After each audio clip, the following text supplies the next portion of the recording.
Hey guys, in this video I'll show you how to delete your Terabox history step by step. First, launch up Terabox, and then you'll see here, click on recent. Okay, there's a start offline, but I want you to click on recent. You can click on all.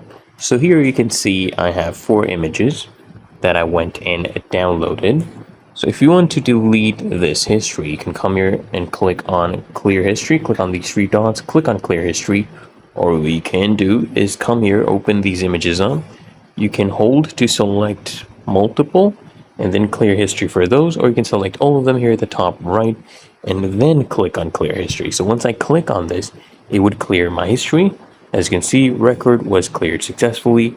And this, guys, once I show you here, it's not showing under saved. So I come here, click on those 3 dots, and then we'll clear this history here as well.